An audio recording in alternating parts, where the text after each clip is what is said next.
നമസ്കാരം. ഞാൻ doctor Shaji Thomas John, baby memorial ഹോസ്പിറ്റലിലെ ശിശുരോഗ വിദഗ്ധനും down syndrome ക്ലിനിക്കിൻ്റെ ഇൻചാർജുമാണ്.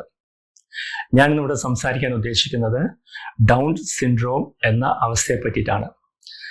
March 21 world down syndrome ദിനമാണ്. 2012 മുതൽ അത് മാർച്ച് 21 ആചരിച്ച് വരികയാണ്. ഇത് 14ാമത്തെ വേൾഡ് ഡൗൺ സിൻഡ്രോം ദിനമാണ് 21 നമ്മൾ ആചരിക്കുന്നത്.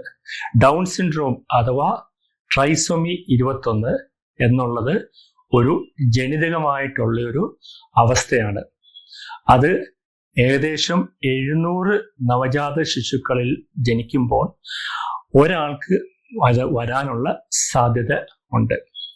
അത് ഒരു ഭൗതിക വൈകല്യമുള്ള ഏറ്റവും കൂടുതൽ കാരണം ഉള്ള ഒരവസ്ഥയാണ് ഡൗൺ സിൻഡ്രോം എന്നുള്ളത്. ഡൗൺ സിൻഡ്രോം എന്നൊരവസ്ഥ നമ്മൾ പണ്ടൊക്കെ അത് ബുദ്ധിമാന്ദ്യം എന്നൊരു അവസ്ഥ വെച്ചിട്ട് അവരെ തള്ളിക്കളയുമായിരുന്നു. പക്ഷേ ഇവർക്ക് mild to moderate intellectual disability മാത്രമേ ഉണ്ടാകാറുള്ളൂ.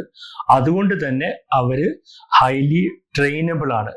അവരുടെ സോഷ്യൽ കോഷ്യന്റ്, സോഷ്യൽ IQ എന്ന് പറയുന്നത് വളരെ കൂടുതലായതുകൊണ്ട് അവർക്ക് മറ്റുള്ളവരുമായിട്ട് ഇടപഴകി സൊസൈറ്റിയിൽ ജീവിക്കാൻ സാധിക്കുന്ന വ്യക്തികളാണ്. അപ്പൊ അവരെ ട്രെയിൻ ചെയ്യുക എന്നുള്ളതാണ് കാര്യമായിട്ട് വേണ്ടത്. അതിനു വേണ്ടിയിട്ട് അവരെ ആദ്യം തന്നെ ഈ ഒരു അവസ്ഥ കണ്ടുപിടിക്കുകയും അതിനു വേണ്ട തെറാപ്പി സെഷൻസ് സ്റ്റാർട്ട് ചെയ്യുകയാണ്. നമ്മൾ സാധാരണ 3 മാസം പ്രായം ആകുമ്പോൾ എങ്കിലും തെറാപ്പി സ്റ്റാർട്ട് ചെയ്യണം. അത് സസ്റ്റെയിൻഡ് ആയിരിക്കണം. അതിടയ്ക്ക് മുടങ്ങിപ്പോകാൻ പാടില്ല. അവരവരുടെ നില എത്തുന്നിടം വരെ നമ്മൾ കണ്ടിന്യൂ ചെയ്യുകയും വേണം. അങ്ങനെ ആയിക്കഴിഞ്ഞാൽ അവർക്ക് പ്രവൃത്തി ചെയ്ത് സ്വന്തമായിട്ട് ജീവിക്കാൻ സാധിക്കും. ധാരാളം കുട്ടികൾ നമ്മുടെ ഇടയിലുണ്ട്. അവർ സ്വയം തൊഴിൽ കണ്ടെത്തി ജീവിക്കുന്നവര്, ബസ്സിൽ കയറിപ്പോയി ജോലി ചെയ്ത് തിരിച്ച് ബസ്സിൽ തന്നെ വീട്ടിൽ വരുന്നവർ ഉണ്ട്. ഇത് ഒരു 10-20 കൊല്ലം മുമ്പ് അസാധ്യമായി എന്ന് പറഞ്ഞിരുന്ന ഒരു കാര്യമാണ്. അപ്പൊ ഇപ്പോൾ അവർക്ക് സാധിക്കും. അവർക്ക് വേണ്ടത് ശരിക്കുള്ള പരിപാലനം, അവർക്ക് വേണ്ടത് അതിനുള്ള സപ്പോർട്ടും അതിനുള്ള ട്രെയിനിങ്ങും കൊടുക്കുക എന്നുള്ളതാണ് അത്യാവശ്യമായിട്ട് ഉള്ളത്. ഇതിനു വേണ്ടിയിട്ട് നമ്മൾ മാതാപിതാക്കൾക്ക് അതിനു വേണ്ടിയിട്ടുള്ള അവസ്ഥയെ പറ്റിയിട്ട് പറഞ്ഞു കൊടുക്കുക എന്നുള്ളതാണ്. ഇവരെ കൊണ്ട് സാധിക്കും എന്നുള്ള കാര്യം അവർ മനസ്സിലാക്കണം. കൂടാതെ തന്നെ സമൂഹം അവരെ അംഗീകരിക്കാനും തയ്യാറാകണം. ഇത് ഒരു ബുദ്ധിമാന്ദ്യമാണ് എന്നുള്ള ബുദ്ധിമാന്ദ്യ വാക്ക് ഉപയോഗിക്കാൻ പാടില്ല. ബുദ്ധിമാന്ദ്യമാണെന്നാണ് സമൂഹത്തിൽ പലരും പറയുന്നത്. അതല്ല, ഒരു ഭൗതിക വൈകല്യമുള്ള ജനിതകമായിട്ടുള്ള ഒരു അവസ്ഥയാണ്. അവർക്ക് ജോലി ചെയ്ത് ജീവിക്കാൻ സാധിക്കും എന്നുള്ള കാര്യം സമൂഹം മനസ്സിലാക്കണം എന്നുള്ളതാണ് നമ്മൾ കാര്യമായിട്ട് നോക്കേണ്ടത്. ഇതിനൊക്കെ വേണ്ടിയിട്ടാണ് നമ്മൾ ലോക ഡൗൺ സിൻഡ്രോം ദിനം ആചരിക്കുന്നത്. മാർച്ച് 21 എടുക്കാൻ കാരണം ട്രൈസോമി 21, അതായത് 21ാമത്തെ ക്രോമസോമിൽ 2 പകരം 3 ഉണ്ട്. അതാണ് ആ 3 മാർച്ച് ട്രൈസോമി 20. 21ാമത്തെ ക്രോമസോമിന്റെ ആണ് 21 ദിവസം എടുക്കുന്നത്. ഈ കൊല്ലത്തെ തീം എന്താന്ന് വെച്ചാൽ ഇംപ്രൂവ് അവർ സപ്പോർട്ട് സിസ്റ്റം എന്നുള്ളതാണ്.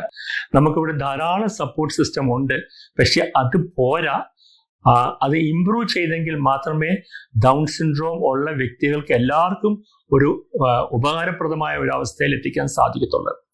അപ്പോൾ ഇംപ്രൂവ് ചെയ്യാന്ന് വെച്ചാൽ കാര്യമായിട്ട് വേണ്ടത് അത് സർക്കാരിൽ നിന്നും സമൂഹത്തിൽ നിന്നുമാണ്. എന്താ ചെയ്യാൻ സാധിക്കുന്നത്? ഇവർക്ക് വേണ്ടി ഏർലി ഇന്റർവെൻഷൻ സെന്റേഴ്സ് ധാരാളമുണ്ട്. ഏർലി ഇന്റർവെൻഷൻ സെന്റേഴ്സ് കൂടുതലായിട്ട് വേണ്ടിവരും. വൊക്കേഷണൽ സെന്റേഴ്സ് ആവശ്യമാണ്. ഇതൊക്കെ ചെയ്തിട്ട് വേണം അവരെ ഈ ഒരു നിലയിലാക്കാൻ പറ്റുന്നത്. അപ്പൊ അങ്ങനെയൊക്കെ ചെയ്ത് കഴിഞ്ഞാൽ ഭാവിയിൽ ഇവർക്ക് സ്വയം തൊഴിൽ കണ്ടെത്തി സ്വന്തമായിട്ട് ജീവിക്കാനുള്ള അവസ്ഥ നമ്മൾ ഒരുക്കി കൊടുക്കുക എന്നുള്ളതാണ്. ഇത് ഇവരുടെ ഒരു അവകാശം ആണ്. നമ്മളുടെ ഒരു ഔദാര്യമല്ല എന്ന് നമ്മൾ മനസ്സിലാക്കണം. മനുഷ്യരായ നമ്മളുടെ കൂടെ ഇവരും മനുഷ്യരാണ്. സ്വന്തമായിട്ട് ജീവിച്ച് നല്ലൊരു നാളേക്ക് വേണ്ടി നമ്മൾ വേണ്ടതെല്ലാം ചെയ്തു കൊടുക്കണം. സ്നേഹത്തോടെ സന്തോഷത്തോടെ ഈ സമൂഹത്തിൽ അവർക്ക് ജീവിക്കാൻ സാധിക്കണം. അത് ആകട്ടെ എന്ന് ഞാൻ പ്രാർത്ഥിച്ചുകൊണ്ട് ഞാൻ എൻ്റെ വാക്കുകൾ ചുരുക്കുന്നു.